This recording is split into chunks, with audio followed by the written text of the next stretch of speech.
தம் கிருபை பெரிதல்லோ, என் ஜீவனிலும் அதே இம்மட்டும் காத்ததுவே. இன்னும் தேவை கிருபை தாருமே, இன்னும் தேவை கிருபை தாருமே. கர்த்தரும் இரட்சகருமாகிய இயேசு கிறிஸ்துவின் ஈடு இணையற்ற நாமத்தில் சேனைகளின் கர்த்தர் ஊழியத்தின் மூலம் 28/8/2024 இந்த நாள் உங்களுக்கும் உங்கள் சந்ததிக்கும் நிலையான அமைதியை தரக்கூடிய ஒரு மகிழ்ச்சியான நாளாக அமையப் போகிறது என்று மனதார வாழ்த்துகின்றேன். இன்று நாம் அறியவிருக்கும் கிருபையின் வார்த்தைகள் நீதிமொழிகள் 3ஆம் அதிகாரம் 24ஆம் வசனம். நீ படுக்கும்போது பயப்படாதிருப்பாய், நீ படுத்து கொள்ளும்போது உன் நித்திரை இன்பமாய் இருக்கும். கத்தோலிக்க வேதாகமம் இவ்வாறு கூறுகின்றது, நீ படுக்க போகும்போது உன் மனதில் அச்சமிராது, உன் படுக்கையில் நீ அயர்ந்து தூங்குவாய் என்கின்றது. இந்த வசனத்தின் மூலம் கர்த்தர் கூறும் ஆலோசனையும் அறிவுரையும் என்னவென்றால், இந்த நவீன காலத்தில் நிறைய மனிதர்களே நாம் பேசும் பொழுது, இரவில் எனக்கு தூக்கமே வரவில்லை, நான் தூங்காமல் விழித்து கொண்டே இருக்கின்றேன், மருத்துவரிடம் சென்று காண்பிக்கும் பொழுது அவர் தூக்க மாத்திரை தருகின்றார், அதை உண்டு தூங்கும் பொழுது காலையில் மிகவும் பலவீனம், நாளே எனக்கு வாழ்வதற்கே பிடிக்கவில்லை, இந்த நாளே எனக்கு ஒரு பிரயோஜனமற்ற நாளாக காணப்படுகிறது என்று கூறுவதை நாம் கேட்க இருக்கிறோம் அல்லவா பிரியமானவர்களே. இதற்கு காரணம் என்ன தெரியுமா?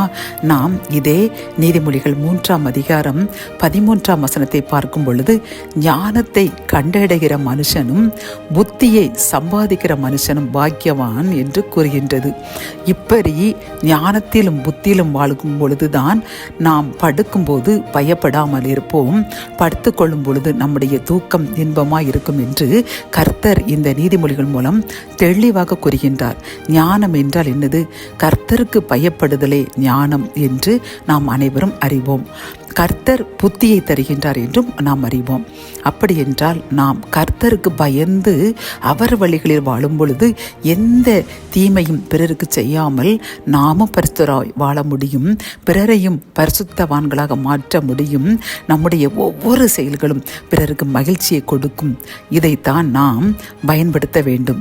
இதில் 19ஆம் அதிகாரத்தில் பார்க்கும் பொழுது, கர்த்தர் ஞானத்தினாலே பூமியை அஸ்திபாரப்படுத்தி புத்தியினாலே வானங்களை ஸ்தாபித்தார். பிதாவாகிய கர்த்தர் அவர்தான் உலகத்தையே படைத்தார். அவரை ஞானமாய்த்தான் படைத்தாராம் வானத்தையும் பூமியையும்.